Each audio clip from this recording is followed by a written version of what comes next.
الحمد لله نحمده ونصلي على رسوله الكريم أما بعد فأعوذ بالله من الشيطان الرجيم بسم الله الرحمن الرحيم يا أيها النبي إذا جاءك المؤمنات يبايعنك على أن لا يشركن بالله شيئا ولا يسرقن ولا يزنين ولا يقتلن أولادهن ولا يأتين ببهتان يفترينه بين أيديهن وأرجلهن ولا يعصينك في معروف فبايعهن واستغفر لهن الله إن الله غفور رحيم. سورہ حشر کی آیت نمبر 12. اس آیت پر پہلے بھی کچھ بیان کیا تھا. اے نبی، جب آپ کے پاس مومن عورتیں آئیں اور بیعت کریں، کن باتوں پر بیعت؟ اللہ کے ساتھ کسی کو شریک نہیں کریں گی. اس پر میں نے پچھلے درس میں کچھ بات بیان کی تھی کہ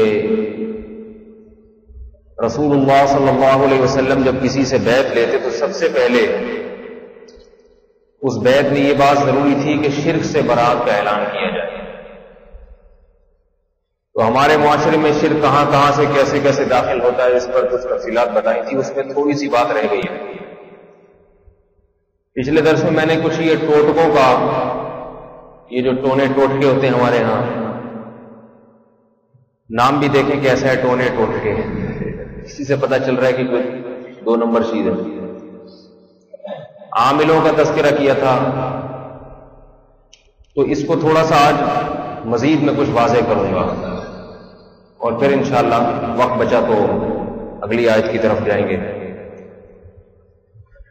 پچھلے درس میں نے بتایا تھا کہ خدا نخواستہ کسی کے گھر میں جنات ہوں تو عاملوں کے پاس نہ جائے. عامل، آج تک میں نے نہیں دیکھا کوئی آدمی کسی عامل کے پاس گیا ہو اور اس کا علاج ہو گیا ہو. ہنستا چلا جاتا ہے. میں جنات کے وجود کا تو انکار ناممکن ہے کہ کروں، تو ممکن نہیں ہے ایسا انکار کرنا. تو قرآن سے ثابت ہے جنات آتے بھی ہیں گھر میں، لوگوں پر سوار بھی ہو جاتے ہیں. یہ تمام حقائق ہیں.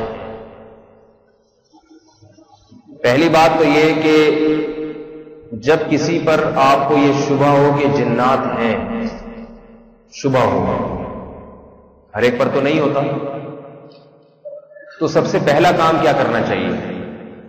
سب سے پہلے دیکھیں کہ یہ تحقیق کریں کہ واقعتاً یہ جن بھی ہے یا کچھ اور ہے.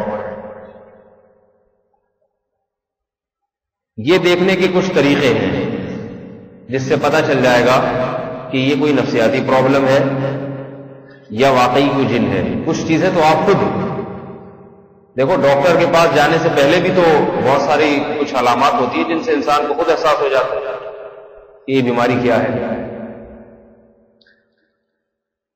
سب سے پہلے دیکھنے کی چیز یہ ہے کہ جو مریض ہے، جس کو آپ سمجھ رہے ہیں کہ اس پر یہ بھوت آیا ہے، یہ کوئی مریضہ ہے، آپ دیکھیں کہ گھریلو لحاظ سے وہ پریشان تو نہیں ہے. اگر وہ گھریلو لحاظ سے پریشان ہے، کوئی عورت ہے طلاق یافتہ ہے یا شادی شدہ ہے مگر شوہر کا اس کے ساتھ سلوک اچھا نہیں ہے، یا شوہر کا تو اچھا سلوک ہے مگر نندے جٹھانیاں وغیرہ ساس کا سلوک اچھا نہیں ہے، تو یقین کر لیں یہ نفسیاتی طور پہ پاگل ہو گئی. اس کو خام خواہ میں یہ فرض کر لینا کہ اس کے اوپر جنات ہیں، یہ حماقت اور بیوقوفی کی بات ہے. جنات اتنے آرام سے ہر ایک پر نہیں آ جاتے. بہت سی ایسی خواتین کا مجھے علم ہوتا ہے کہ ان کے جنات ہیں، یعنی لوگ کہتے ہیں. میں جب حالات پوچھتا ہوں تو میں ان سے حلفیہ یہ کہہ دیتا ہوں کہ یہ اس پر جن نہیں ہے. کئی واقعات ہیں. ایک خاتون کا فون آیا پچھلے سال پنڈی سے کہ جی مجھ پہ کسی نے کوئی جن ون کر دیا ہے، پتہ نہیں کیا ہو گیا ہے، اور ایسے پریشان. میں نے کہا آپ کی عمر کتنی ہے؟ کہنے لگی کہ 35 سال. میں نے کہا آپ کی شادی ہو گئی؟ انہوں نے کہا نہیں. میں نے کہا شادی کر لیں، یہ جنات سارے بھاگ جائیں. 35 سال کی عمر ہو گئی، شادی نہیں ہوئی، ظاہر ہے نفسیاتی طور پہ اپسیٹ ہو جائیں گے. کہ اس کے علاج نہ کریں، آپ دماغ خراب ہوگا. یہاں میرے ایک شاگرد تھے، پہاڑ گنج کی طرف رہتے تھے، نیچے جو ناظم آباد میں گھر بنے ہوئے ہیں، وہ ان کی سسٹر یہی 40 سال ان کی عمر ہو گئی، شادی نہیں ہو رہی. تو وہ بیچارے میرے پاس آئے کہ وہ ہماری سسٹر پہ کسی نے کوئی اثرات کر دیے آپ. میں نے کہا بھائی ان کی شادی کراؤ, 40 سال عمر ہو گئی ابھی تک کنواری ہے, نکاح نہیں ہوا, تو دماغ تو خراب ہوگا لازم. اور میں نے کہا یہ ابھی تو جنات آ رہے ہیں کہ چڑیلیں آنا شروع ہو جائیں گی, پرسوں بھوت اور پتہ نہیں کیا کیا چیزیں آنا شروع ہو جائیں گی. مردوں کے ساتھ بھی ایسا ہوتا ہے, جاب نہیں مل رہی کسی آدمی کو, مردوں کے ساتھ تو رشتوں کی پرابلم آج کل ہوتی نہیں ہے, نخرے نہیں ختم ہوتے مردوں کے تو آج کل شادی میں. مردوں کے ساتھ پرابلم ہوتی ہے بے روزگاری کی. سمجھ رہے ہیں نا, ظاہر ہے انسان لڑکا جوان ہو جائے روزگار نہ ہو, گھر میں بھی تانے سننے کو ملتے ہیں, دوستوں میں اٹھتے بیٹھتے ہوئے شرم آتی ہے اس کو. لڑکی شادی نہ ہونے سے پاگل ہوتی ہے اور مرد بے روزگار ہونے سے پاگل ہوتا ہے. شادی شدہ آدمی بے روزگار ہو گیا تو ہوتا کیا ہے, بے روزگار ہو گیا, کچھ دنوں کے بعد اس کی سیٹنگ آؤٹ ہونا شروع ہو جائے گی, کیونکہ ہر وقت ایک دماغ میں ٹینشن, پھر بیوی کی طرف سے الگ تانے, بچوں کی طرف سے الگ تانے, اگر شادی شدہ ہے نہیں تو ویسے ہی ماں باپ تانے دے دے کے مار دیتے ہیں. آج ماں باپ ہی تانے دے دیتے ہیں, کماتا نہیں ہے, پڑا رہتا ہے. صحیح ہے نا جان, عجیب بات ہے, کرنے کی تو نہیں ہے. والدین کو بھی آج وہ اولاد اچھی لگتی ہے جو کما کے لاتی ہے, جو کما کے نہیں لاتی اگرچہ اس میں اولاد کا قصور نہ بھی ہو, ماں باپ کو اس سے محبت نہیں ہوتی. سب کی بات نہیں کر رہا, عموماً. تو اس سے دماغی توازن آہستہ آہستہ خراب. رات کو جن بھوت نظر آتے ہیں اس کو, آوازیں آتی ہیں, سوتے میں آنکھ کھل گئی چڑیل نظر آئی, یہ سب کچھ ہوتا ہے. اب تھوڑے دنوں کے بعد اس کا یہ تجزیہ ہوتا ہے کہ مجھ پہ کسی نے کچھ کر دیا ہے, کیونکہ ایک تو روزگار نہیں ہے, یہ بھی کسی نے کچھ کیا اس لیے نہیں مل رہا. نمبر 2, مجھے جو ایک چیز نظر آئی تھی اس دن رات کے وقت چڑیل, تو واقعتاً یہ کسی نے کچھ کیا ہے, میرے پیچھے جنات لگائے. تو بھائی یہ جن جو آپ کو نظر آ رہے ہیں یہ اس لیے نہیں آ رہے کہ کسی نے کچھ کیا, اس لیے کہ آپ پریشان ہیں. آپ پریشان ہیں اس لیے آپ کو یہ چیزیں نظر آ رہی ہیں. جن میں نہیں ہے کچھ بھی. ایسے کاروبار میں کسی کے بندش لگا دینا میرے بھائی آسان کام ہوتا تو امریکہ سب سے پہلے بڑے بڑے جنات کو ہائر کرتا, عاملوں کو پکڑتا, لاکھوں روپے دے کے پاکستان کی معیشت جنات کے ذریعے قابو میں کرنے کی کوشش کرتا. وہ تو بڑی ریسرچ کرتے ہیں, ٹھیک ہے نا, ہر چیز پہ. ان کو افغانستان میں اتنی فوجیں اتارنے کی کیا ضرورت تھی, کروڑوں روپے خرچ کرتے تھے, لاکھوں روپے بڑے بڑے پاکستان سے عامل لے جاتے کہ جنات کو لڑواؤ, وہاں پہ صرف جنات کی تشکیل ہوگی, جن ٹینکوں کو اٹھا کے مختلف جگہوں پہ رکھ دیتے. ایسے تو نہیں اندھی لگی ہوئی کہ جو چاہے اٹھا کے کر لے. جنات کو اللہ نے ایسے تھوڑی اختیارات دیے ہیں, اور جو چاہے ان کو ایسے قابو میں کر لے اور جو کچھ کرتا پھرے. اسی طرح جنات کے ذریعے یہ بندشیں لگوانا اور یہ کاروبار روک دینا, اتنا یہ ایسے نہیں ہوتا. جادو کی حقیقت ہے, میں بتاتا ہوں وہ کیا ہے, وہ میں بھی آگے چل کے بتاؤں گا کہ جادو کیا ہوتا ہے, کتنے لوگوں پہ اثر ہوتا ہے اور کس پہ اثر نہیں ہوتا, یہ میں آگے چل کے بھی بتاتا ہوں. اس لیے پہلا کام تو یہ کیا کریں کہ جب کسی پہ کوئی نفسیاتی پرابلم ہے تو دیکھا کریں کہ اس کا کوئی مسئلہ تو نہیں ہے, اس کے ساتھ جسمانی عوارض بھی ہو سکتے ہیں. گھریلو لحاظ سے پریشان ہے تو رات کو اس کو سانپ ہی نظر آئیں گے. سانپ. ایک خاتون کا پچھلے سال فون آیا, کہنے لگی مجھے رات کو سانپ بہت نظر آتے ہیں, سانپ, خواب میں سانپ ہی سانپ آتا, پریشان ہو گئی. میں نے کہا کوئی گھریلو آپ کی سسرال میں کوئی مسئلہ ہوگا. پتہ یہ چلا تفتیش کے بعد کہ خوش نہیں ہے ساس سے, اور وہی جوائنٹ فیملی میں جو جٹھانی ہو اوپر, اور وہ کیا ہوتا ہے نند, ٹھیک ہے نا. تو اس قسم کے جو رشتے ہیں عجیب عجیب قسم کے ہوتے ہیں نا. یہ خواتین زیادہ سمجھتی ہیں, ہم اور آپ نہیں سمجھ سکتے. یہ ان کو بیچاریوں کو واسطہ پڑتا ہے نا چڑیلوں سے, تو ہم نہیں سمجھتے. یہ تو میں نے کہا کہ یہ وہ آپ کی جٹھانیاں اور نندے تنندے ہیں جو آپ کو سانپوں کی شکل میں خواب میں آ رہی ہیں. یہ کوئی جنات نہیں ہے, الگ سے کوئی مخلوق نہیں ہے, یہ وہی ہے. کیونکہ آپ نے دماغ میں تصور بٹھا لیا کہ یہ میرے خلاف ہیں اور یہ ممکن ہے وہ ظلم بھی کرتی ہے. وہی ہے جو چڑیلیں آپ کو خواب میں آ رہی ہیں. خواب میں انسان جو دن میں ہوتا ہے وہی خواب میں اس کو مختلف شکلوں میں آنا شروع ہو جاتا ہے. جو آدمی پرسکون زندگی گزارتا ہے اس کے خواب بڑے اچھے اچھے ہوتے ہیں. جو ٹینشن میں زندگی گزارتا ہے اس کے خواب خطرناک ہوتے ہیں. ہمارے ایک بہت قریبی رشتے دار کو خواب آیا، وہ روزگار کے معاملے میں بہت زیادہ پریشان ہے، روزگار ان سے چھوٹ گیا، قرضوں میں جکڑ گئے. پھر ان کے بارے میں بھی لوگوں نے باتیں کرنا شروع کر دی، آپ پر کسی نے کچھ کر دیا، تبھی تو آپ کو روزگار نہیں مل رہا اور آپ پر یہ پریشانی آئی ہے. ایک دن میرے پاس آئے، کہنے لگے مجھے خواب آیا، 2-3 دن سے خواب آ رہا ہے، شیطان انسانی شکل میں آتا ہے اور بڑی خطرناک شکل بنا کے مجھے ڈراتا ہے اور میرے قریب آتا ہے کہ جیسے پکڑ لے گا. میں گھبراہٹ اور بے چینی میں جو ہے نا سانس پھول جاتا ہے اور میری آنکھ کھل جاتی ہے، چیخ مار کے.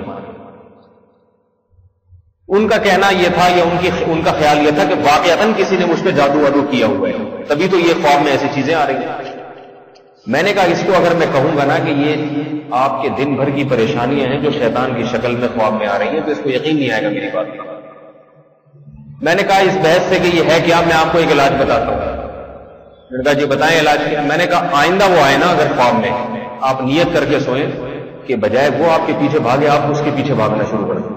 بولیں آج رہا آج رہا، ڈرا رہے نا ایسی شکلیں بنا کے، بولا آؤ شاباش لگا تو یہ کھینچ، وہ ڈرائے گا، آپ اس کو ڈراؤ تو بھاگ جائے گا وہ، ٹھیک ہے نا. اور قریب جا کے ایک زور سے تھپڑ مارو کھینچ کے، اسے ذرا ہمت کرو ایک دفعہ. تو وہ کہتے ہیں کہ اس کے بعد وہ آیا ہی نہیں. صحیح ہے نا، جس دن یہ نیت کر کے سویا نا میں جا کے ماروں گا اس کو، آیا ہی نہیں. خالد بن ولید رضی اللہ تعالیٰ عنہ کو اللہ کے نبی نے بھیجا ایک درخت کو کاٹنے کے لیے. اس درخت کی پوجا کی جاتی تھی، اس پہ جنات تھے.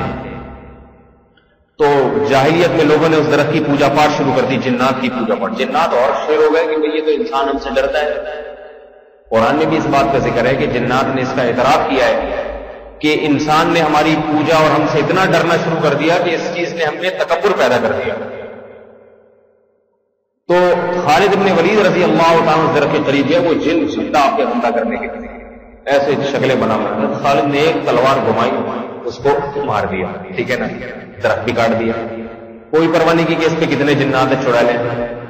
دیکھو یہاں میں ایک بہت اہم بات آپ لوگوں کو بتاؤں، بہت اہم بات. مجھے لوگ یہ اعتراض کرتے ہیں میرے اوپر، ادھر توجہ فرمائیے، کہ یہ بزرگوں کو نہیں مانتا. یعنی اس طرح کی جب میں باتیں کرتا ہوں، کتنے بڑے بڑے بزرگ ہمارے موجود ہیں جو عامل ہیں، جو عملیات کرتے ہیں اور جنات اتارتے ہیں، اور کتنے لوگ ہیں ایسے، یعنی دیوبندیوں میں بھی ہیں، تبلیغی میں بھی ہیں اور جہادیوں میں بھی ہیں. جبکہ میں کہتا ہوں یہ کام سرے سے غلط ہے، یہ میرا دعویٰ ہے. سمجھ آئیے نا بھائی، یہ بالکل قوم کو بیوقوف بنانے والی بات ہے. البتہ جو نیک لوگ یہ کام کر رہے ہیں وہ بیوقوف خود بنے ہوئے ہیں بیچارے.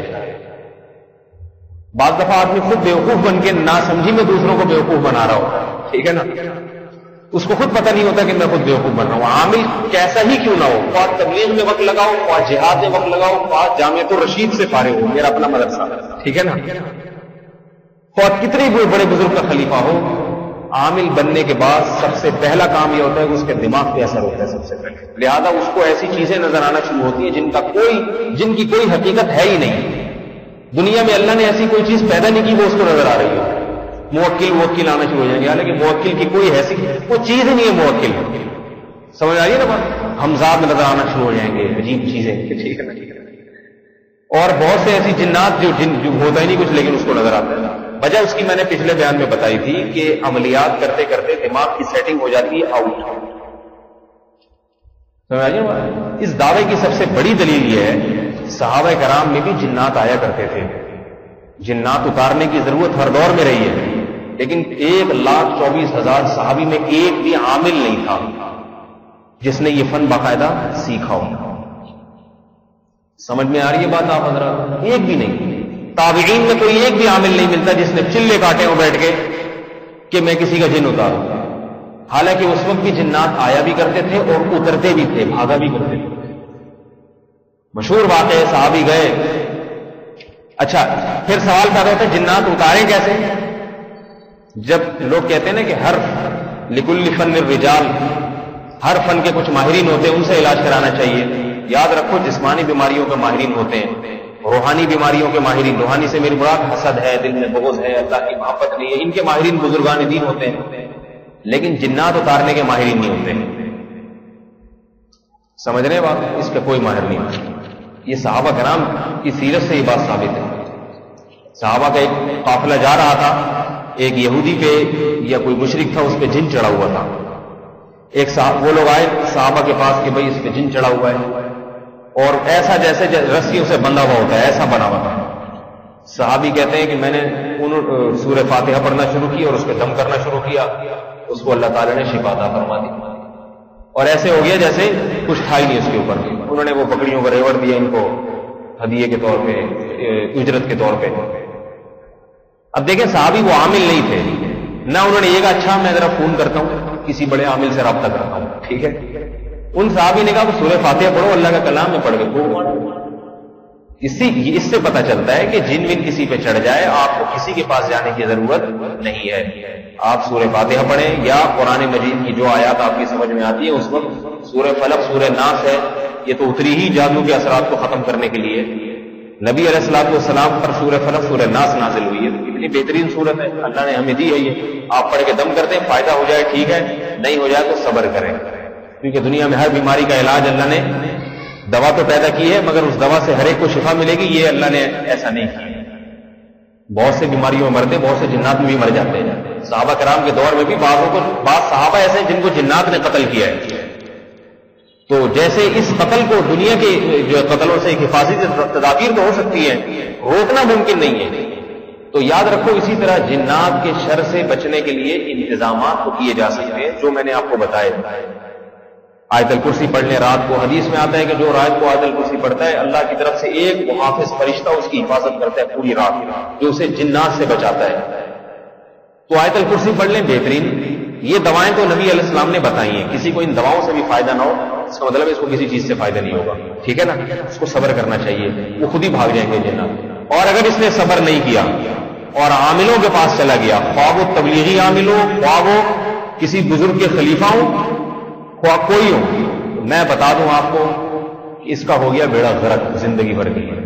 اب فائدہ نہیں ہے. اب 4-5 چڑیلیں اس کے گھر میں آئیں گی لازمی، کیونکہ وہ ان کے پاس جاؤ گے نا، وہ جنات الناس سے مانوس ہوتے ہیں وہ لوگ، تو جنات ان کا راستہ دیکھ لیتے ہیں. اچھا یہ بندہ بھی ہے جو ادھر آتا جاتا ہے، اچھا یہ بھی ہے جس کے گھر میں ہم نے جو ہے نا ڈیرا جمانا ہے. تو الحمدللہ میری ان باتوں کو سن کے بعض لوگ ایسے ہیں ان کے گھر میں پہلے سے جنات ہیں مگر وہ علاج نہیں کرتے، مجھ سے آ کے بتاتے ہیں کہ بھی جنات نظر آتے ہیں رات کو. میں کہتا ہوں آنے دو، کچھ چھیڑ چھاڑ تو نہیں کر رہے ہیں، ٹھیک ہے. ایک نے بتایا کہ میرے رات کو میرے کان میں بھی بلی کی آواز آتی ہے، میری بیگم کے کان میں بھی، بچوں کے کان میں بھی. چلو اکیلے کے آ رہی ہوتی تو آدمی کہتا کوئی نفسیاتی پرابلم ہے، لیکن سبھی تو ہی نفسیاتی مریض ہو سکتے. تو میں نے کہا بلی کی آ رہی ہے نا، شیر کی تو نہیں آ رہی. شیر کی آ رہی ہوتی آدمی گھبرایا تھا، بلی تو میاؤں میاؤں. تو وہ آ رہی ہے، 1.5-2 سال ہو گئے آ رہی ہے، کبھی کسی کو پریشان نہیں. میں نے کہا اگر کسی عامل کو لے آنے اس بلی کی آواز کو بھگانے کے لیے تو بلی کے ساتھ ساتھ بہت بڑے بڑے بلے آ جائیں گے. اور عامل خود بلوں سے کم تھوڑی ہوتا ہے. عامل جو ہے نا وہ خود بڑی چیز ہوتی ہے. اول تو نیک لوگ اس فیلڈ میں ہے ہی بہت کم، وہ دین کے دوسرے شعبوں میں لگتے ہیں. تو پہلی بات صحابہ کرام نے کوئی بھی عامل نہیں تھا اس قسم کا، یہ جو عملیات چلے ولے کرنے والا، دین کے کاموں میں لگے ہوئے تھے اور اسی سے جنات بھی بھاگ جایا کرتے تھے. آپ بھی دین کے کام میں لگیں گے، ان چیزوں میں انشاءاللہ یہ چیزیں ہوں گی. دوسری بات یہ کہ جادو جو لوگ کرتے ہیں نا، جادو، میں جب ان جادو کے خلاف بیانات کرتا ہوں کہ تو لوگ اس کو بھی اعتراض کرتے ہیں کہ جادو تو پیغمبر کبھی ہوا تھا. میرے پاس لوگ آتے ہیں نا کہ کاروبار نہیں ہو رہا تو ایسا تو نہیں کسی نے کچھ کر دیا ہوگا. کہ کسی نے کچھ نہیں کیا. وہ کہتے ہیں وہ رشتہ نہیں ہو رہا بیٹی کا، کسی نے کچھ کر تو نہیں دیا. میں کہتا نہیں گیا کسی نے، آپ کی بچی کا اور کتنوں کا نہیں ہو رہا. کون سب کے کچھ کرتا رہے گا کہ ہر گلی محلے میں جا کے اتنا ٹائم کسی کے پاس ہے کیا. میں نے کہا کس کے ہو رہا ہے؟ لڑکیاں گھروں میں بالغ بیٹھی ہوئی ہیں، بہت ہی کم لوگ ہیں جن کے ہو جاتا ہے. تو پھر جناب وہ گھر میں پرابلم، مختلف بیماریاں آ رہی ہیں، لگ رہا ہے گھر سوٹ نہیں کر رہا. بعض ایسی باتیں بھی کرتے ہیں کہ لگ رہا ہے گھر جو ہے نا یہ ہمیں موافق نہیں آیا. پانی تو موافق، آب و ہوا کا تو سنا تھا کہ آب و ہوا موافق نہیں آئی، اب گھر بھی موافق نہیں آ رہا. یہ اس قسم کی بات ہے. تو میں ان سے کہتا ہوں کچھ نہیں کیا کسی نے، کوئی جادو وادو نہیں کیا. تو پھر لوگ ایک اعتراض کرتے ہیں کہ جادو تو پیغمبر پہ بھی ہوا تھا، محمد صلی اللہ علیہ وسلم پہ بھی ہوا تھا. یاد رکھیں جادو ان اسباب میں سے ایک سبب ہے جو بہت ہی کمزور اور ضعیف سبب ہے. سمجھ رہے ہیں نا؟ میں نے پچھلے بیان میں تفصیل بتائی تھی. بعض چیزیں ایسی ہیں جن پر سبب یقینی مرتب ہوتا ہے، آپ روٹی کھائیں گے تو پیٹ لازمی بھرے گا، ہے یا نہیں ایسا؟ لہذا یہاں اسباب اختیار کرنا فرض ہے. جس کو بھوک لگ رہی ہے اس پہ روٹی کھانا فرض ہے، اگر نہیں کھائے گا مر گیا تو خودکشی کا گناہ ہوگا اس کو. اور یہاں توکل کرنا جائز نہیں ہے، اس طرح کا توکل کہ وہ کہے میں روٹی نہیں کھاؤں گا، اللہ ہے جو پیٹ بھرنے والا ہے. اللہ کہے گا میں نے تو روٹی کے ذریعے ہی بھرتا ہوں، تو کوئی ابراہیم علیہ السلام کی اولاد میں ہے جو جیسے میں نے ان کو آگ میں ڈال کے بچا لیا تو میں تجھے بغیر روٹی کے تیرا پیٹ بھر دوں گا. میں تو پیٹ روٹی سے ہی بھرتا ہوں، پیٹ کھاؤ گے تو بھرے گا. لہذا یہاں اسباب اختیار کرنا فرض ہے. وہ الگ بات ہے کہ سبب اختیار کر کے بھی نظر اللہ پہ رکھنی پڑے گی کہ اللہ کی مرضی سے بھرا ہے. اگر اللہ نہ چاہتا تو 1000 روٹیاں بھی کھا لیتے، نہیں بھرتی، لیکن اللہ کی عادت ہے کہ جو روٹی کھائے گا تو پیٹ بھرے گا. دوسری چیز، وہ اسباب جن پر نتیجہ اکثر مرتب ہوتا ہے اور بعض دفعہ نہیں بھی ہوتا. جیسے دوا، آپ بیمار ہوتے ہیں، علاج کرتے ہیں تو اکثر و بیشتر فائدہ ہو جاتا ہے، لیکن بسا اوقات فائدہ نہیں بھی نہیں. یہاں سبب پہ چونکہ اللہ کا قانون یہ نہیں کہ جو بھی دوا کھائے گا اس کو شفا ملے گی، لہذا دوا کے بارے میں قانون یہ کہ دوا کھانا لازم نہیں. اگر کوئی بیمار ہو جائے، دوا نہ کھائے، مر جائے، خودکشی کا گناہ نہیں ملے گا. قیامت میں اگر اللہ تعالیٰ سے پوچھیں کہ میرے بندے تو بیمار ہوا، دوا کیوں نہیں کھائی، مر گیا، خودکشی سے میں نے روکا ہے، تو وہ کہے گا اللہ جنہوں نے کھائی تھی وہ سارے کون سے بچ گئے؟ میں تو صبح شام دیکھ رہا تھا ڈاکٹر خود مر جاتے تھے. میں نے تجھ پہ توکل کیا یہ سوچ کے کہ جیسے اتنے لوگوں کو اللہ تعالیٰ شفا دے دیتا ہے بغیر دوا کے، مجھے بھی ہو جائے گا. میں نے تو تجھ پہ توکل کیا. تو یہاں توکل کرنا جائز ہے. سمجھ میں آ گئی نا بات؟ البتہ افضل نہیں ہے. افضل یہ کہ علاج کرے، یہ نبی علیہ السلام کی سنت بھی ہے، بشرطے کہ علاج میں اعتدال، معتدل درجے کا علاج. زیادہ ایک دم ذرا سی چھینک آئی اور آگ خان بھاگ رہا ہے، یہ توکل کے خلاف ہے. اور بعض اسباب ایسے ہیں جن پر اکثر نتیجہ مرتب نہیں ہوتا، اتفاق سے کبھی کبھار تکا لگ جاتا ہے، ہو جاتا ہے. ان میں تعویذ ہے. جائز تعویذ کی بات کر رہا ہوں جو قرآنی آیات دعاؤں پر مشتمل ہے. تعویذ کا اثر اکثر و بیشتر نہیں ہوتا، ایسی پرچی گلے میں لٹکا کے گھومتا ہی رہتا ہے ساری زندگی، ٹھیک ہے، کچھ بھی نہیں ہوتا. اس لیے اس بارے میں صحیح حدیث ہے کہ میری امت کے 70,000 لوگ جنت میں داخل ہوں گے بغیر حساب کے، جو تعویذ سے بچا کرتے تھے. وعلی ربہم یتوکلون، اور اپنے رب پر توکل کرتے تھے. توکل کا مطلب کہ بیمار ہو گئے اللہ پہ چھوڑ دیے، عام سنت طریقے سے علاج کیا، باقی ان چیزوں میں پرچیاں ورچیاں لٹکانا یہ چیزیں نہیں کرتے تھے. اسی طرح یہ تو وہ اسباب ہیں جو خیر کے اسباب ہیں. اسی طرح برائی کے اسباب میں بھی بعض دفعہ نتیجہ یقینی مرتب ہوتا ہے اور بعض دفعہ یقینی نہیں ہوتا.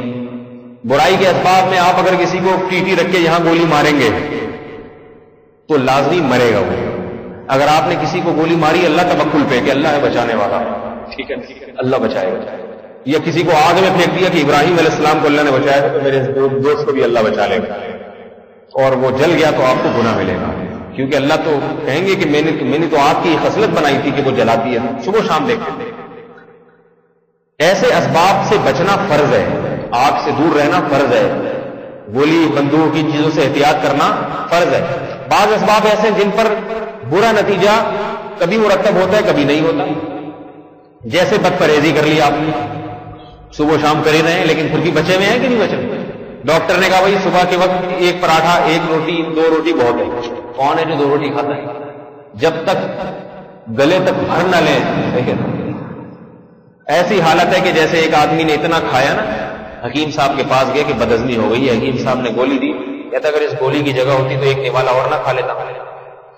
کتنی بد پرہیزیاں ہو رہی ہیں، پھر بھی بہت ہی کم بیمار ہوتے ہیں. جس حساب سے ہونا چاہیے اس حساب سے ہم بیمار نہیں ہو رہے.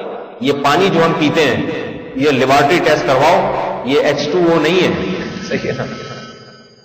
یہ H2O تو وہ ہے جو اللہ آسمان سے برساتے ہیں. اس کے بعد یہ پتہ نہیں کیا کیا اس میں، مکوڑوں کا سالن اور کیا کیا چیز اس میں.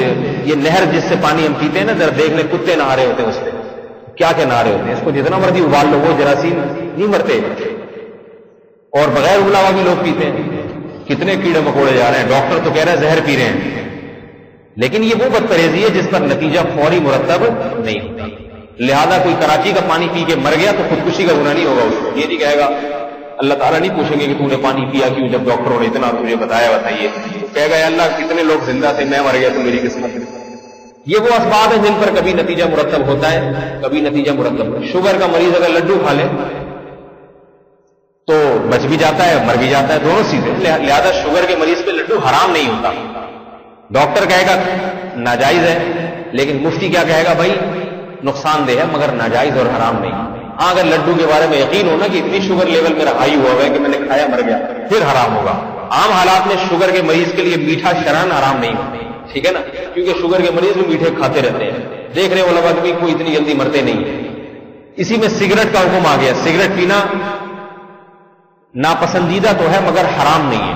عرب علماء کہتے ہیں کہ سگریٹ بالکل حرام ہے، سعودی عرب کے عرب علماء وہ یہ کہتے ہیں کہ سگریٹ حرام ہے۔ اس کی دلیل وہ یہ دیتے ہیں کہ سگریٹ میں کوئی فائدہ نہیں، نقصان ہی نقصان ہے۔ فائدہ وقت یہ ہے کہ ریلیکس ہو جاتا ہے تھوڑا سا آدمی، ورنہ اس میں پھیپھڑے کا کینسر اور یہ اور وہ۔ تو ہمارے علماء جواب یہی دیتے ہیں کہ بھئی نقصان تو ہے، لیکن ایسا نہیں ہے کہ ادھر سگریٹ پی اور ادھر آپ کے پھیپھڑوں کو کینسر ہو گیا، ٹھیک ہے نا، ایسا نقصان نہیں ہے۔ ایسا کوئی وقت فوری نقصان ہو تو حرام کہا جائے گا، ایسا وقت لگ جاتا ہے، 30 سال پیتے رہتے ہیں، پھر جا کے پھیپھڑے خراب ہونے سے ہوتے ہیں۔ ناپسندیدہ تو ہے، مکروہ تو ہے، کوئی حوصلہ افزائی کی چیز نہیں ہے کہ اس کو یہ حوصلہ افزائی کی جائے۔ مکروہ کہہ سکتے ہیں، ناپسندیدہ کہہ سکتے ہیں، حرام نہیں کہہ سکتے۔ تو یاد رکھیں اسی طرح جادو ان اسباب میں سے ایک سبب ہے جن پر نتیجہ بہت ہی کم مرتب ہوتا ہے۔ کیسے؟ نمبر 1، جادو کا ہر ایک پر اثر نہیں ہوتا۔ نمبر 2، جس قسم کے لوگوں پہ اثر ہوتا ہے ان کو بھی کبھی کبھار ہی ہوتا ہے۔ 2 قیدیں لگی ہوئی ہیں اس میں، سمجھ رہے بات کو؟ جادو کا ہر ایک پر اثر ہوتا نہیں۔ کتنا ہی بڑا جادوگر آ جائے، اگر آپ اسے کہہ رہے ہیں ان تمام پہ اثر کر دو، وہ بتا دے گا بھائی یہ ان پہ ہو سکتا ہے، ان پہ نہیں ہو سکتا، ٹھیک ہے۔ وہ کن کن پہ نہیں ہوتا وہ میں بھی بتاتا ہوں۔ نمبر 2، جن پہ ہو سکتا ہے نا ان کے بارے میں بھی انتر منتر پڑتا رہے گا بیٹھ کے، کبھی ہو گیا کبھی نہیں۔ پہلی بات تو یہ بتا دوں، نبی پہ جادو کا اثر کیوں ہوا تھا؟ آپ کہہ سکتے ہیں جب نبی پر ہو گیا پھر تو ہر ایک پر ہو سکتا ہے، ایسا نہیں ہے۔ محمد صلی اللہ علیہ وسلم پر جادو کا اثر اس لیے ہوا تھا تاکہ لوگوں کو یہ پتا چل جائے کہ آپ خود جادوگر نہیں ہیں، کیونکہ یہودی کہتے تھے یہ جادوگر ہے معاذ اللہ، کیونکہ یہ ایسا کلام پیش کرتے ہیں لوگ متاثر ہوتے ہیں۔ تو اگر آپ پہ جادو کا اثر نہ ہوتا تو یہودی یہ کہہ سکتے تھے کہ اتنا طاقتور ہم نے جادو کیا اور اس پہ اثر نہیں ہوا، یہ اس کی علامت ہے کہ اس کے پاس جادو کا توڑ ہے، اور یہ توڑ تو جادوگر کے پاس ہی ہو سکتا ہے۔ اس طرح کی باتیں کر سکتے تھے وہ، تو اللہ نے ان کے منہ بند کرنے کے لیے محمد صلی اللہ علیہ وسلم پہ جادو کا اثر کرتا ہے۔ ورنہ اگر آپ علیہ السلام پہ بھی ایسے اثرات ہوتے تو یہودی تو پتہ نہیں کتنی دفعہ کوشش کر چکے ہوں گے، ہر بات کو نقصان پہنچانے کا یہودی نے کیا۔ ایک ہی دفعہ ہوا، وہ بھی تھوڑا سا اثر، اتنا سا اثر ہوا کہ آپ کو بھول چوک ہونے لگی چیزوں میں، اس سے زیادہ آپ پہ اثر نہیں ہوا جادو۔ اور نبی علیہ السلام کے بعد کتنے پر ہوا؟ یہودیوں نے تو ابو بکر پہ بھی کوشش کی ہوگی لیکن نہیں ہوا، حضرت عمر پہ بھی کوشش کی ہوگی، کتنوں پہ کوشش کی ہوگی۔ تو پہلی بات تو یہ کہ جادو ان اسباب میں سے جن پہ بہت ہی کم اثرات ہوتے ہیں، یعنی میں یہ نہیں کہہ رہا اثر ہوتا نہیں، ہو بھی جاتے، بہت مر بھی جاتے ہیں لوگ جادو کے زور سے، میاں بیوی میں طلاقیں پڑ جاتی ہیں جادو کے ذریعے، سب کچھ ہوتا ہے، لیکن اتنی اندھی نہیں لگی ہوئی کہ جس کی بیوی کو چاہو طلاق دلوا دو اور جس کا چاہو کاروبار بند کروا دو اور جس کا چاہو جناب گھر کو ناموافق بنا دو، جس کے چاہے بچے کو مار دو، ایسا نہیں ہوگا۔ بہت مشکل ہے یہ کام اور ہر ایک پر ہوتا نہیں ہے، اور جن پر ہوتا ہے ان پر بھی کبھی کبھار کسی پہ تکا لگ گیا۔ کیوں؟ اس کی سب سے بڑی دلیل جادوگروں کی اپنی حالت ہے۔ اگر جادوگر اس قسم کی ان کو طاقتیں ہوتی تو جادوگر ایسے ننگ دھڑنگ نہ ہوتے، ایسے مخنچو قسم کے نہ ہوتے، غربت کے مارے در کی ٹھوکریں نہ کھا رہے ہوتے۔ ان کے پاس تو جو پیسہ آتا بھی ہے یہ جعلی 2 نمبر طریقے سے آتا ہے۔ اگر کوئی جادوگر آپ کو دولت مند نظر آئے تو 2 نمبر طریقے سے کمایا ہوا ہے، اپنے جادو کے زور سے بیچارے نہیں کما سکتے۔ میرے گھر سے پچھلے سال طرح 2-3 چوریاں ہوئی، میں حیران، یہ پیسے چوری کون کر رہا ہے؟ گھر والے گئے ہوئے اپنی والدہ کے ہاں، گھر بند ہے، غائب، ادھر رکھے غائب۔ تو مجھے کسی نے بتایا کہ آپ اتنا بولتے رہتے ہو نا، آپ کے گھر میں بھی کسی نے کچھ کر دیا، کسی نے کچھ کر دیا، یہاں سے پیسے غائب۔ میں نے کہا یہ کوئی بڑا ہوشیار چور ہے، یہ کسی نے کچھ نہیں کیا، یہ بتا دو۔ انہوں نے کہا نہیں، جنات جو ہے نا پیسے بھی اٹھا کے لے جاتے ہیں۔ میں نے کہا یہ بینکوں کے لاکر کیوں نہیں خالی کرتا؟ بتاؤ حماقت ہے یا نہیں؟ جب انسان وہمی بنتا ہے نا تو سب سے پہلے اس کا دماغ خراب ہو جاتا ہے۔ بینکوں سے کیوں نہیں آج تک جنات نے؟ بینک کا تو 1 روپیہ ادھر سے ادھر ہو جائے وہ تو بیچارے پریشان ہو جائے۔ بینک کے لاکر سے کیوں نہیں نکال لیتا؟ تو اس کی لاجک یہ بیان کی کہ جن کی ایک عادت ہے کہ لاکر میں کبھی نہیں گھستا، جو باہر نظر آئی ہوئی چیز ہوتی ہے اسی کو، کیوں بھائی وہ تو جن ہے، جب وہ چھت سے ٹاپ کے آ سکتا ہے اندر تک تو الماری کھول کے اندر کیوں نہیں گھس سکتا وہ؟ بٹ اچھا پھر جو ہے نا وہ یہ بھی کسی نے بتایا کہ بٹوے کے اندر سے جن کبھی نہیں نکال سکتا پیسے، بٹوے کے اوپر پڑے ہو تو وہ اٹھا کے لے جاتے ہیں۔ عجیب عجیب احمقانہ باتیں۔ پھر ایک دن میں نے دیکھا کہ وہ بریف کیس کا بورڈ ٹوٹا ہوا ہے لاک، تو بہرحال مجھے پکڑوں گا انشاءاللہ میں، ایسا نہیں ہے، جن تو ہو ہی نہیں سکتا مجھے یقین ہے۔ جنات شرارت بھی کرتے ہیں گھروں میں، یہ بھی ہوتا ہے، جنات کی بھی شرارت ہوتی ہے، جن کے گھروں میں جنات ہوتے ہیں وہ پھر ایسے چوری نہیں کرتے، وہ ایسا کرتے ہیں کہ ادھر سے بٹوا اٹھا کے اس الماری میں رکھ دیا، اب وہ گھر والے، جنات کی طبیعت شرارتی ہوتی ہے، ایسی شغل میلہ لگاتے ہیں وہ، ٹھیک ہے نا، اتنی طاقت ان کو نہیں ہوتی کہ 1,00,000 روپے یہاں سے نکال کے اس کے گھر میں لے جا کے، یہ نہیں ہوتا جنات، اتنا اللہ نے اختیارات دے دی ہوتے تو نظام عالم برباد ہو جاتا۔ میزان بینک سے پیسے نکال کے بینک اسلامی میں رکھ دیے، وہاں سے حبیب بینک میں، پورا نظام۔ یہودی تو پتہ ہے اتنے بڑے جادوگر ہیں آج بھی، یہودی آج جتنا جادو میں آگے ہے نا، دنیا کی کوئی قوم آگے نہیں ہے، مگر یہودی جادو کے زور سے مسلمانوں کا ایک پیسہ ادھر سے ادھر کر کے دکھائیں گے، ملا عمر کو پکڑ کے دکھائیں جادو کے زور سے، سارے آپ لے آئے اپنے ملا عمر کو تلاش کرو۔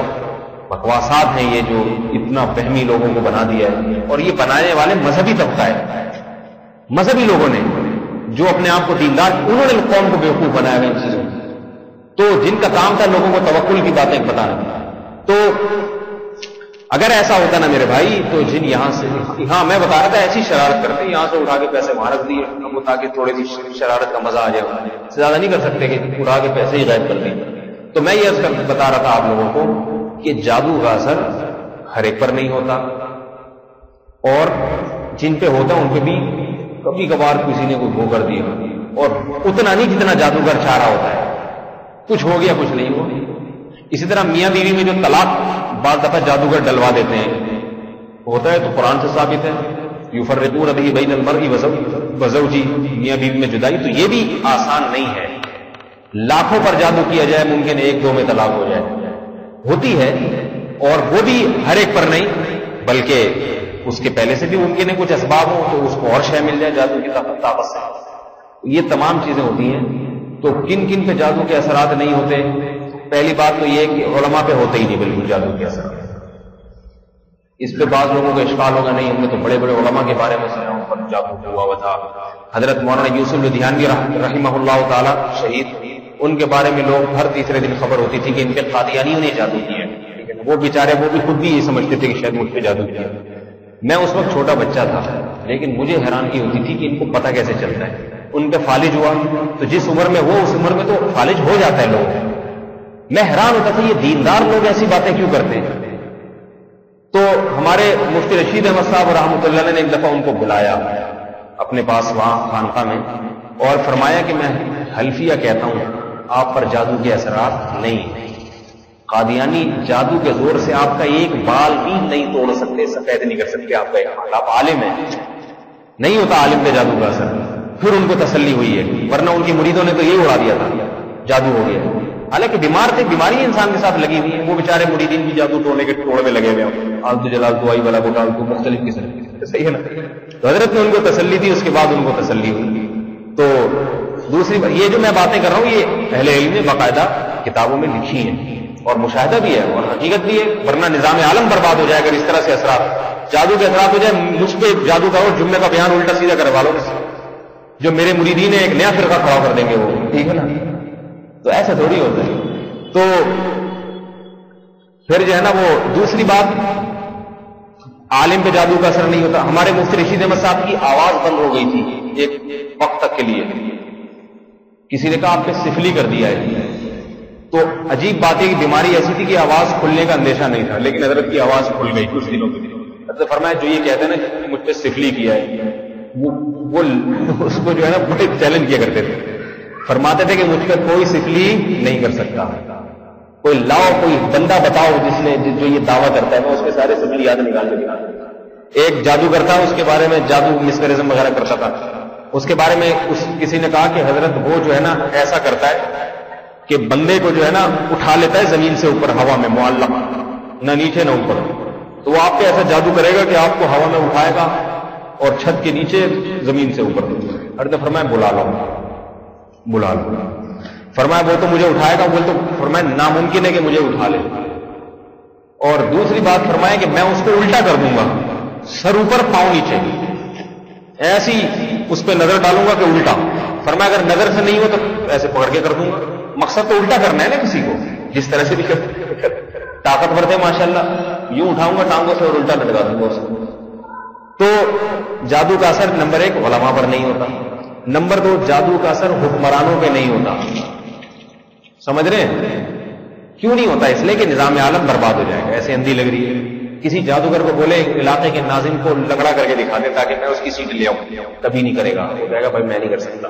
ٹھیک ہے نا, یہ جادوگروں کی طاقت بتا رہا ہوں آپ لوگوں کو. ورنہ یہ جو سیاسی لوگ ہیں نا, یہ تمام حربے استعمال کرتے ہیں. یہ جادوگروں کے پاس جائیں اور بولیں کہ بھائی حسین بھائی کی جگہ مجھے لے آؤ. ٹھیک ہے نا, میں ناظم بننا چاہتا ہوں. اور زرداری کی جگہ دیکھو, کہا جاتا ہے زرداری پہ الزام لگایا جاتا ہے کہ بے نظیر کو مروایا اس نے. مجھے نہیں پتا اس نے مروایا نہیں مروایا, اگر بالکل مروایا ہے تو زرداری کو یہ گناہ مول لینے کی کیا ضرورت تھی؟ جاتا کسی عامل کے پاس, ملک کے مشہور ترین عامل جو تمام عاملوں کا جادوگروں کا سردار ہے, اس کو جا کے بولتا ہے یار تو کوئی ایسا دم بتا دے, تعویذ بتا دے, محترمہ رات کو سوئیں اور صبح اٹھنا نصیب نہ ہو, تاکہ سانپ بھی مر جائے اور لاٹھی بھی نہ ٹوٹے. اس کو پتا تھا ایسا نہیں ہوتا. ورنہ اور ہم خود صدر صاحب سے کتنے پریشان ہیں, ہم لوگ نے کبھی آج تک رابطہ نہیں کیا. ہمیں پتا ہے کچھ بھی نہیں ہوگا, ایسی وقت کی بربادی والی بات ہے. ملکوں کی جنگیں ہو جاتی ہیں, کوئی ایک دوسرے پہ جادو نہیں کر سکتا, کوئی جنات ونات سے کام نہیں لے سکتا. ایک عالم تھے انڈیا کی جیل میں گرفتار تھے, تو ہمارے مولوی صاحب ان کو چھڑوانا چاہ رہے تھے. پہلے وقت کی بات ہے, وہ جو ہائی جیکنگ ہوئی تھی نا, وہ جو مولانا مسعود صاحب کی بات بتا رہا ہوں آپ کو, وہ انڈیا کی جیل میں کافی عرصے گرفتار تھے. ہمارے استاد نے کسی نے بتایا کہ ایک عامل ہے بہت بڑا پنجاب میں, اس کا جادو سر چڑھ کے بولتا ہے, اس سے کام لے, وہ جنات کے ذریعے جیل سے اٹھا کے لے آئے گا. کہہ رہے ہیں کہ ہم نے کہا ٹرائی کرنے میں کیا حرج ہے, ٹھیک ہے نا, جہاں اتنے چلو ایک ٹرائی کر کے دیکھ لیں. اس کو بلایا, ہم نے کہا ہاں بھائی کیا تمہارا حساب کتاب ہے؟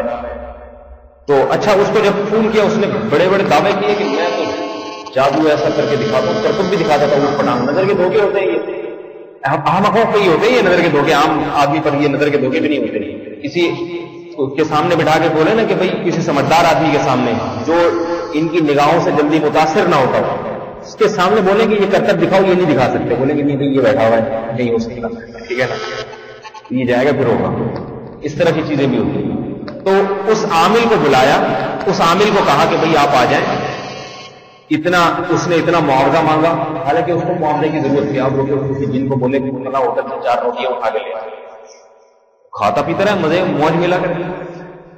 اس نے کہا کہ بھئی میں جب لاہور سے کراچی آؤں, پنڈی سے, پنڈی میں تھا, پنڈی سے جب میں کراچی آؤں گا تو جہاز کا ٹکٹ آپ دیں گے مجھے, اپنے خرچے پہ نہیں آؤں گا.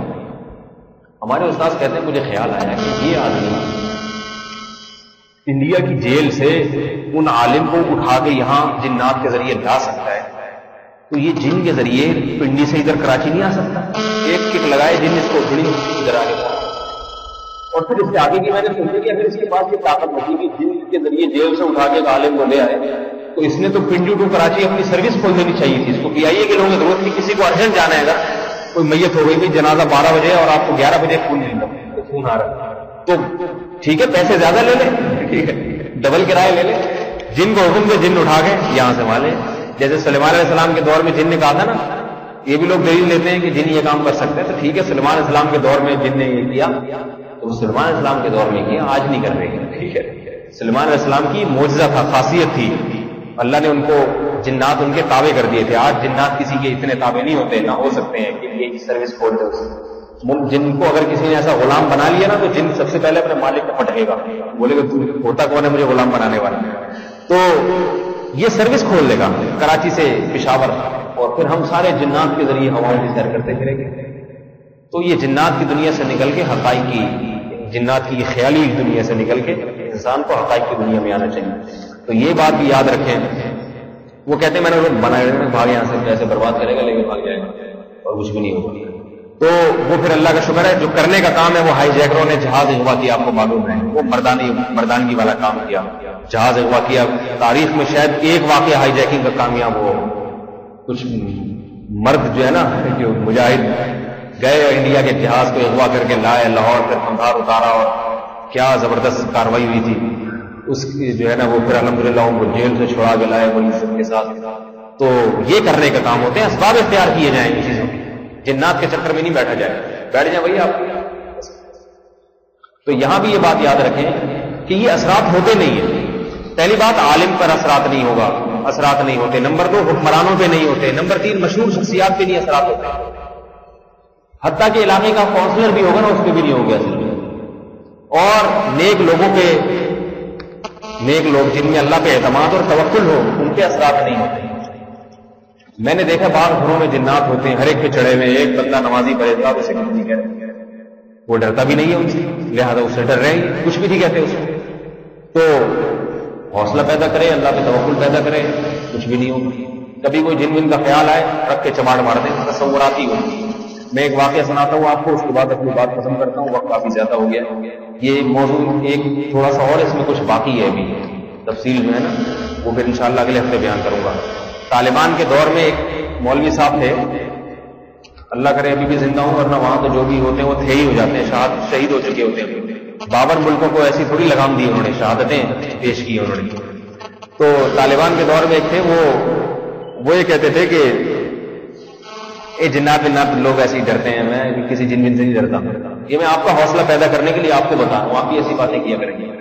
اور خواتین کو بھی یہ بات بتا رہا ہوں، خواتین بھی ایسی باتیں کیا کریں تاکہ یہ چڑیلوں اور بھوتوں کا تصور جو ہے نا ختم ہو اور انسان ان حقائق کی دنیا میں آئے اور یہ تعویذ گنڈوں سے اپنے آپ کو بچا کے رکھے عاملوں کے پاس جانے سے. اچھا یہ پھر میں بتا دوں کہ اب کوئی کسی کا کاروبار میں نقصان ہو یا کوئی رشتوں کی پرابلم ہو تو خدا کے لیے یہ نہ کہا کرے کسی نے کچھ کر دی ہے. یہ اس کی علامت ہے کہ آپ کا اللہ پہ توکل اور اعتماد نہیں ہے. بلکہ یہ آیت پڑھا کریں، ما یفتح اللہ للناس من رحمت فلا ممسک لها وما یمسک فلا مرسل له من بعدہ. اللہ تعالیٰ کسی کے لیے رحمت کا دروازہ کھولنا چاہے کوئی اس کو بند نہیں کر سکتا، اور اگر بند کرنا چاہے دنیا کی کوئی طاقت اسے کھول نہیں سکتی. یہ سب اللہ نے کیا ہے. اگر شادی نہیں ہوئی اللہ کی مرضی ہے.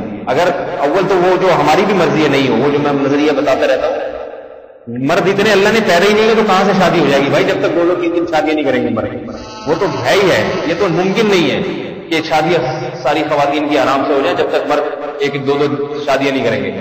وہ تو ویسے بھی نہیں ہوں گی. ٹھیک ہے نا، جنات نہ بھی کرائیں، چڑیلیں نہ بھی بھیجی جائیں، جادو نہ بھی کیا جائے. باقی جو بھی ہے اللہ پہ نظر کی جائے. اس میں کاروبار میں نقصان ہو رہا ہے وہ مجھے یاد نہیں رہا، یہ خواتین بیان میں بیٹھی ہوتی ہیں. میں نے عزم کیا تھا کہ میں اس موضوع پر بولوں گا نہیں، کیونکہ میں نے جب بھی دوسری شادی پہ ذرا سی بات کی نا اگلے ہفتے خواتین بیان میں شارٹ.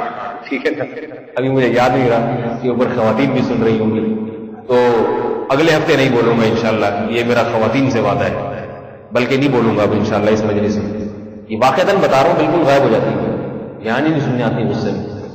تو کسی نے خدا نخواستہ کوئی کاروبار میں مسئلہ ہو رہا ہے تو یہ نہ کہا کرے بندش، بلکہ بھائی کہ اللہ لن یصیبنا الا ما كتب اللہ لنا، ہمیں وہی مصیبت پہنچی ہے جو ہمارے رب نے ہمارے لیے لکھ دی ہے. وہ مولانا، اور وہ ہمارا رب ہمارا دوست ہے. دوست کی طرف سے اگر کوئی مصیبت پہنچتی ہے اس میں خیر ہوتی ہے، شر نہیں ہوتا. اس میں بھی یہ درجنوں خیریں چھپی ہوئی ہوتی ہیں. تو اس طرح اللہ پہ توکل کیا کرے اور اس مصیبت کو دور کرنے کے اسباب اختیار کریں. آج امتحان میں کامیابی کے لیے وظیفے پڑھے جا رہے ہیں. طلبہ آتے ہیں کہ امتحان میں کہتے ہیں امتحان میں کامیابی کے لیے وظیفے پڑھنے پر جتنا ٹائم لگاؤ گے اتنا کتاب پڑھنے پر ٹائم لگا دو. امتحان کی کامیابی کے لیے اللہ نے جو طریقہ رکھا ہے وہ وظیفے نہیں رکھے، وہ محنت رکھی ہے. کسی بھی امتحان میں آپ انٹر کا امتحان دے رہے ہیں، بی اے کا، بی کام کا، آپ جناب میڈیکل یونیورسٹی میں پڑھ رہے ہیں، پڑھو گے تو پھر کامیاب ہو گئے بھائی. وہ جاہلوں نے اس میں بھی وظیفوں میں لگا دیا کہ صبح یہ وظیفہ شام کو پڑھو گے تو پھر ہوگا نا حساب کتاب. پڑھو گے تو انگریز کوئی وظیفہ پڑھ کے اتنے بڑے سائنسدان بنتے ہیں. ٹھیک ہے نا، انگریز جاپان میں جتنے بڑے بڑے سائنسدان بنے کوئی وظیفہ پڑھتے ہیں، محنت کرتے ہیں. محنت کرو گے تو بن جاؤ گے، نہیں کرو گے تو ساری دنیا کے وظیفے پڑھ دو، نہیں ہوگے. کیونکہ وہ کسی نے کہا ہے نا، خدا نے آج تک اس قوم کی حالت نہیں بدلی نہ ہو جس کو خیال خود اپنی حالت کے بدلنے کا. ان اللہ لا یغیر ما بقوم حتی یغیروا ما بانفسہم. اسباب اختیار کر کے پھر اللہ پہ توکل اور اللہ سے دعا مانگی جائے. مسلمان انگریز میں فرق یہ ہے کہ مسلمان اسباب اختیار کرتا ہے اور نظر اللہ پہ رکھتا ہے کہ اسباب سے نہیں ہوگا اللہ سے ہوگا، مگر محنت پوری کرتا ہے۔ انگریز محنت پوری کرتا ہے اور نظر بھی محنت پہ رکھتا ہے، یہ فرق ہے بس۔ یہ نہیں ہے کہ محنت نہ کرے اور نظریں اللہ پہ لگائے اور دعائیں اللہ سے مانگتا رہے، اللہ بس تو انٹر میں میرے 100 نمبر لے آ، باقی میری حرکتیں تو تجھے معلوم ہے۔ ایسا نہیں ہوتا۔ تو اسباب پورے اختیار کیے جائیں۔ اللہ کے نبی نے دیکھو کیسے اسباب اختیار کیے۔ تو یہاں یہ مسئلہ خوب اچھی طرح سمجھ لیں، اللہ پہ نظر رکھیں۔ میں واقعہ سنا رہا تھا، وہ طالبان کے ایک مجاہد تھا، وہ مجاہد جو ہے نا اپنے حوصلے کے لیے کہ ایسے جنات آئے میں تو چماٹ مار دوں، اس طرح کی باتیں کرتے تھے، بہت بہادر۔ کسی نے کہا کہ بھائی خام خام ایسی باتیں نہیں کرو، ٹھیک ہے نا، کسی جن ون نے سن لی ایسا نہ ہو تم پہ حاوی ہو جائے گی۔ جنات تو سن رہے ہو تو یہاں بھی بہت سارے جنات بیٹھے ہوئے ہوں گے۔ تو اس نے کہا کچھ نہیں ہوتا، ایسے ہی۔ ایک دن کیا ہوا، رات کو وہ اٹھا 2-3 بجے بیت الخلا جانے کے لیے اندھیرے میں۔ اب وہ خود سنا رہا ہے واقعہ، کہہ رہا ہے میں جب بیت الخلا گیا ہوں، میں نے جب بیت الخلا کا اندھیرے میں، وہاں تو بتیاں بھی نہیں ہوتی، دروازہ کھولا تو مجھے ٹانگیں نظر آئیں۔ میں نے دیکھا، پہلے تو یہ گھبرا گیا بیت الخلا میں کون، جب میں ٹانگیں یوں کر کے اوپر تک دیکھتا ہوں تو ٹانگیں ہی ٹانگیں، حد نگاہ ٹانگیں ہی ختم نہیں ہو رہی، دھڑ کہاں سے جا کے شروع ہوگا بھائی، ٹھیک ہے۔ ایک بندے کی ٹانگیں ختم ہی نہیں ہو رہی اوپر تک، پاؤں سے شروع کیا تو ٹانگیں، دھڑ نظر ہی نہیں آ رہا، یعنی اتنا اوپر۔ یار میں نے کہا لے ہوئی، لوگ بولتے تھے نا جنات کے خلاف زیادہ بولا نہ کرو، آج دکھا دیا۔ اب کہہ رہے میں کاپنا شروع کر دیا، میں نے گیپ تو یہ تو پکڑ، میں تو اس کی پٹھی میں آ جاؤں گا پورا۔ کہہ رہے میں نے سوچ رہا ہوں کہ میں کیا کروں، اس سے معذرت کروں کہ بھائی پلیز مجھے معاف کر دو، پشتو میں اپنی اقبال زبان میں، یار مجھے معاف کر دو، میں نے بہت اس طرح کی غلط باتیں کی مذاق میں۔ بعض دفعہ آدمی باتیں ایسی کر دیتا ہے نا، جیسے ایک آدمی بڑا پریشان رہتا تھا، ایک دن درخت کے نیچے بیٹھ کے اللہ سے دعا مانگ رہے ہیں، اللہ اس زندگی سے تو بہت ہی بہتر ہے، مار دے۔ بار بار کسی کو شرارت سوجی، درخت پہ چڑھ گئے نا، یہ ایک دن بیٹھا ہوا دعا مانگ رہے ہیں اللہ موت دے دے موت، تو اس آدمی نے اوپر سے رسہ پھینکا۔ اس کو کیا پتا اوپر کوئی بندہ بیٹھا ہوا ہے، رسے میں پھندا بنا ہوا ہے، پھندا اس کے سامنے آ کے لٹک گیا۔ اس نے بولا یا اللہ یہ کیا ہے؟ اوپر سے اس بندے نے آواز آئے میرے بندے تو روزانہ موت مانگتا ہے نا، تو آج ہم نے کہا تجھے اٹھا ہی لے، اس میں اپنا سر دے دے، بس اٹھانا ہمارا کام ہے۔ تو کہتا ہے یا اللہ ادھر تو بندہ مذاق بھی نہیں کر سکتا، ادھر تو بندہ مذاق میں بھی کوئی بات نہیں کر سکتا، تو مذاق کر رہا تھا، سیریس ہی ہوئی۔ تو ایسے ہی اس کے جذبات کہ بھائی میں یہ کیسے، یعنی یہ تو بیچارہ گھبرا کے کہہ رہا ہے میں سوچ رہا ہوں کہ میں اس سے معذرت کروں یا مقابلہ کروں۔ تھا نر مجاہد آدمی، معذرت کیوں کرے بھائی، معذرت کرنے والے امریکہ سے لڑتے تھوڑی ہیں۔ اس نے کہا اب تو بس ہو گیا جو ہونا تھا، اب میں معذرت نہیں، اور بھاگنے کا کوئی راستہ نہیں ہے، میں بھاگوں گا تو پکڑ لے گا۔ تو میں نے کہا جو کر سکتے ہو کرو۔ وہ لوگ اکثر چھورے برے رکھتے ہیں اپنے یہاں کو خطرہ ہو، کہہ رہے میں نے آنکھیں بند کر کے چھورا نکالا اور میں نے کہا آنکھیں بند کرو، منہ نیچے کر کے بھونک دو جو بھی ہے۔ کہہ رہے اللہ اکبر، زور سے پڑ کے میں نے ہاتھ کر کے گھونپا ہے تو وہ شلوار میں گھس گیا جا کے، شلوار لٹکی ہوئی تھی۔ اس کے بعد جب آنکھ کھولی نا پتہ چلا میری اپنی شلوار جو بیت الخلا میں لٹکا چکا، اور کچھ بھی نہیں ہے، وہم تھا یہ، شلوار کے چھورا آر پار ہو گیا۔ وہ تخیلات سے نہیں انسان اس طرح کی باتیں زیادہ کر رہا ہوتا ہے، تو وہ رات کا وقت ایسا ہوتا ہے، پھر دماغ پہ ایسا اثر ہو گیا اس کے، ڈرا ہوا پہلے سے تھا وہ کہ میں اتنی ڈینگیں مار چکا ہوں، تو وہ اس کو وہ ٹانگیں نظر آ رہی ہیں، وہ شلوار اور وہ طاعت دینے کا۔ تو اپنے دماغ کا خلل ہوتا ہے اکثر و بیشتر، جس میں انسان کو چڑیل اور بھوت اور اس قسم کی چیزیں نظر آ رہی ہوتی ہیں۔ اللہ تعالیٰ ہمیں اپنی ذات پر کامل ایمان عطا فرمائے اور کامل توکل، اور چڑیلوں بھوتوں سے جو ہے نا ہمیں ان کے شر سے اللہ ہمیں بچائے۔ سبحانک اللہم و بحمدک، نشہد ان لا الہ الا انت، نستغفرک و نتوب الیک۔